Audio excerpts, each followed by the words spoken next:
이준석 후보와 김문수 후보가 나란히 개헌을 꺼내들었는데 그 셈법과 속내는 전혀 다릅니다. 오늘 그 공방의 목소리를 저희가 모아봤습니다. 이재명 후보가 슬쩍 끼워 넣은 연임 두 글자의 푸틴의 그림자가 어른거립니다. 중임은 단 한 번의 재선의 기회만 허용하며 8년을 넘을 수 없지만 연임은 장기 집권을 가능케 하는 혹세무민의 단어입니다. 연임제는 대통령에게 중임제보다 더 불리합니다. 그럼에도 이 후보의 연임 표현을 장기 집권 의도라고 공격하는 것은 어불성설이고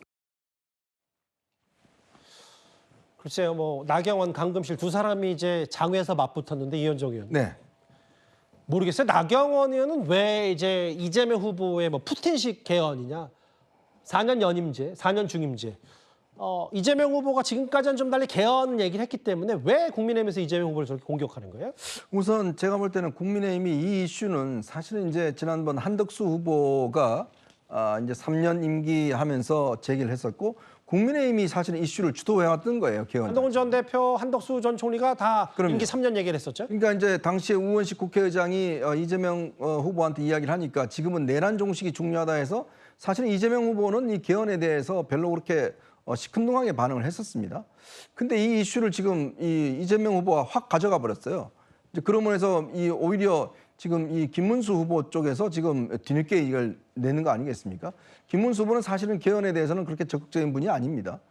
그러니까 이거를 좀 더 적극적으로 가져갔으면 하는 그런 바람이었는데, 그러니까 지금 이 이슈가 또 이제 이 후보한테 지금 뺏겨버린 것인데, 그러니까 문제는 이제 뭐 서로 간에 어떤 그 신경전은 뭐 있는 것 같습니다. 지금 왜냐하면 이재명 후보가 본인이 옛날 2007년도인가요? 그때는 이제 본인이 중임제를 제시를 했었어요. 근데 이번에는 연임제를 들고 나왔습니다. 그리고 또 국회의 어떤 권한을 굉장히 강화하는 법들을 내왔어요. 예. 뭐 그런 것들 앞으로 이제 계속 논쟁거리가 되겠지만 제가 중요한 것은 정말 양 후보가 정말 이 개헌에 대한 것들이 정말 의지가 있다 그러면 저는 이재명 후보도 만약에 대통령이 된다 그러면 로드맵을 국민들한테 제시해야 될 겁니다. 예전처럼 그냥 한번 던져보고 끝나는 게 아니라 예. 이제 정말 이번에는 모든 정당들이 개헌에 대한 공통점이 있다 그러면 자 앞으로 언제 정말 내년에 있는 지방선거 때 국민투표하겠다. 이거 목표를 딱 가지고 준비를 시작한다 그러면 제가 볼 때 개헌의 어떤 가능성이 충분히 있는데 지금은 벌써부터 저렇게 실강의를 하는 거 보니까 또 예전처럼 또 이렇게 그냥 말만 하다 끝나는 게 아닌가 하는 우려가 있습니다. 개헌 얘기에 대한 선점이 이제 이재명 후보가 다 이제 뛰어들면서 개헌 얘기를 모든 후보가 대략적으로 하게 된 셈이 됐는데 잠시만요. 그런데 이제 오늘 이제부터 본격적인 수도권 서울 집중 유세를 벌이고 있는 이재명 후보가 조금 전에 뭐라고 했냐면 유세 현장에서 윤석열 정권이 전 정권이 그러니까 북한을 자극해서 군사 쿠데타를 계획했고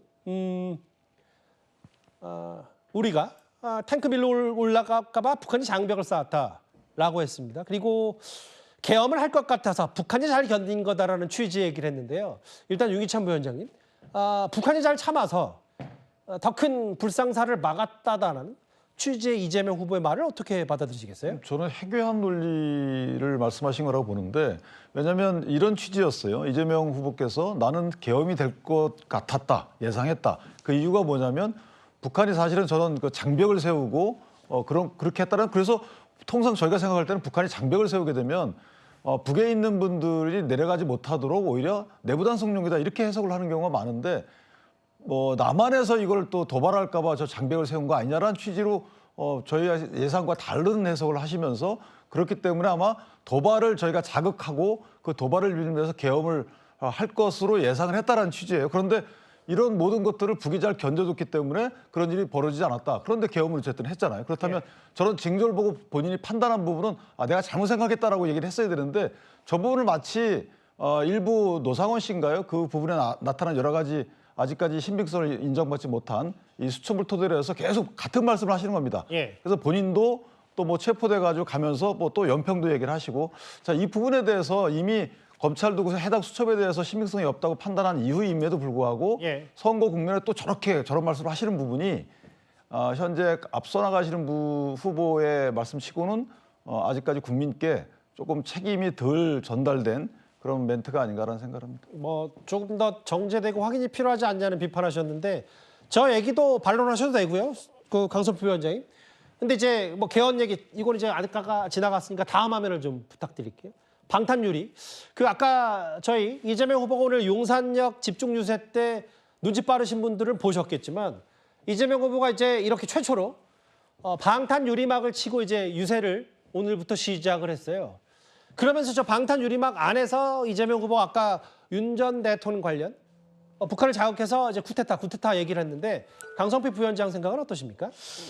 이제 일단 우리 가까운 나라 일본에서도 사실 아베 총리가 사실 그 어떤 안타까운 일이 있었고 또 트럼프 대통령 같은 경우도 또 총격을 당했고 이런 일이 있기 때문에 저희 민주당으로서는 또 많은 제보들이 들어오고 또 그 제보 속에서도 7건 정도는 수사가 있고 또 1건 정도는 이미 검찰에 송치된 걸로 알고 있습니다.